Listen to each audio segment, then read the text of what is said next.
What's up, members of the Storm? And this is a follow-up to my video talking about Corey Kendrick's manga Monsters We Make. Basically, in that video, I was basically saying how Monsters We Make wasn't a win for black writing, and it was just a win exclusively for Corey, and not for the black author community as a whole. I said I would elaborate upon it in a longer form video on my YouTube channel, so this is this. And before we get into the gritty part about this whole topic, I wanted to clarify. This is not a hate brigade for Corey Kenshin or his manga. This is just a critique of the community. I'm not trying to spew hate at Corey Kenshin at all. I'm glad he's succeeding. Without the way, let's get into it. As you know, Corey Kenshin's manga is breaking records. Corey right now pulling a Todd McFarlane on his first original story is surpassing his mainstream counterparts with ease. I see multiple black anime nerds on this app and across social media in general just celebrating this as the win for the community and stuff like that. But I can't help but to still feel a bit put off by it because it's like I said, it's exclusive to Corey. This energy will never be reciprocated for anybody else, no matter how hard they try. A lot of people, I dare say most people, are just buying this book because it's Corey Kenshin.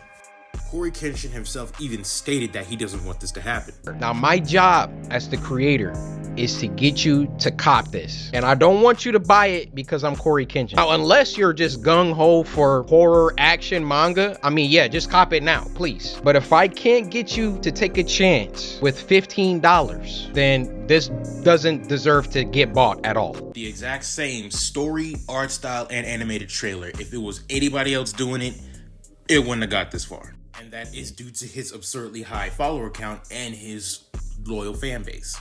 But we can't consider this a win for the community just yet. In order for it to be a win for the community, it has to do something similar to like Squid Game or Parasite or Solo Leveling. Stuff like Parasite, Squid Game, Solo Leveling are wins for Korean storytelling. After Parasite won an award and was an international success, it opened the floodgates for live action storytelling. And since then, we've had stuff like Squid Game going international as well. Even before its second season, it was already getting praise from GMA. I saw that live as a kid. And now what do we see? We see Korean TV shows out of the wazoo on Netflix. Solo Leveling was a win for Korean comic books because after Solo Leveling, a bunch of other webtoons started to get adapted. One of the most notable being Sweet Home, which was a Korean comic book on webtoon, now getting a live action. And after the success of Solo Leveling on webtoon, now Crunchyroll's making it their business to adapt Korean comic books into animes. So if Corey Kenshin's manga doesn't do stuff like that, basically open the floodgates for others creators after him, this won't be a win. And I can say with confidence this isn't gonna happen because, well, the community loves to complain while not actually living by their word. The ongoing plight with the black nerd community is that they say they want representation, but ultimately don't actually show it. And before y'all come to me and start trying to roast me in the comments, don't worry, I got receipts. You see, there was this game called Bomb Rush Cyberpunk. This was a game made by Team Reptile, and it was the spiritual successor of Jet Set Radio. And like Jet Set Radio, this game was really inclusive. But I didn't hear the Blerd space talk about this at all. Despite IGN giving this game multiple trailers.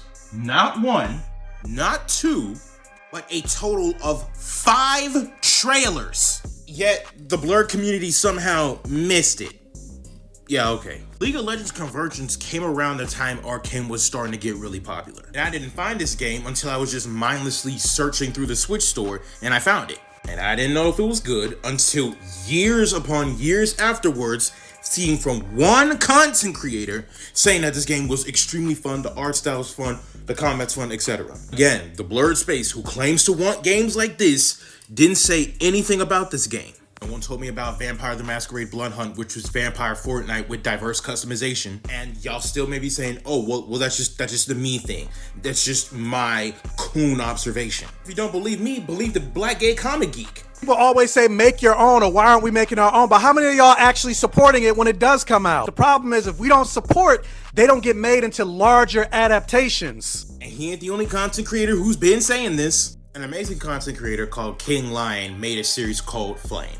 Flame is a story about superpowered kids who are black and they have the power of melanin. With their melanin, they have infinite power that is only limited by their imagination. So think Rimuru Tempest times 50. at the least. And maybe saying, oh, well, if they're so OP, how can they have a challenge? Maybe because they're fighting other melanated beings. I don't know. So it's carried by the story, and it is very kid friendly. It is a book for everyone, and this book is selling very well. Yet and still, he has even said it himself, while my book gets a lot of support from all kinds of people, I wish it got more support from the black community. It's crazy. A story that is pro them, that basically makes us the gods of fiction, isn't being talked about. And here recently, he made an even more inclusive story with basically a mix between Shaman King, Pokemon, mixing all that with books and comic book characters.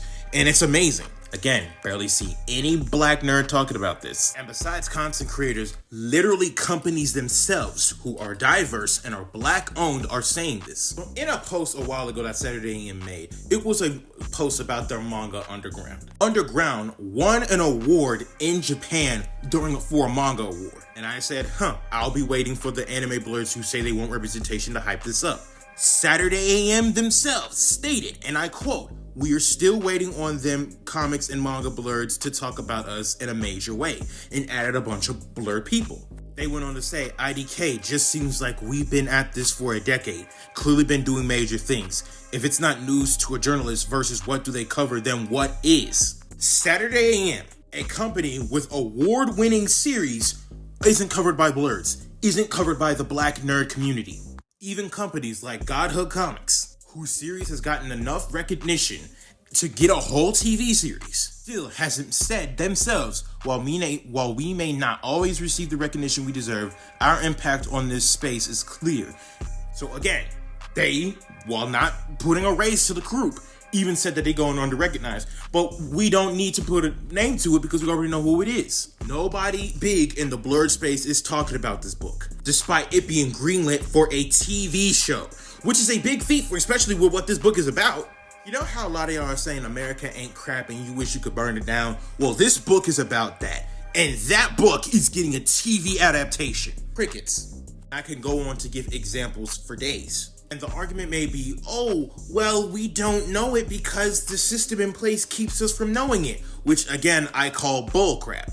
You see, there's this webtoon on the app Webtoon named Ordeal. Clear as you can see, black people are the protagonists. At one point in time, this webtoon was #1 trending on the entire app and maintained the #5 spot in all action across the platform for a long time. It's at number 10, but it's at number 10 now, but still, that is a feat, even still. Webtoon gave him his own animated trailer on its 2.7 million followers social media base and hold him in such high regard that he was held as a Webtoon judge along with veterans like Uru-chan, the creator of Unordinary. If you missed this Webtoon, that is your fault. Ichi the Witch is a new manga from Viz Media.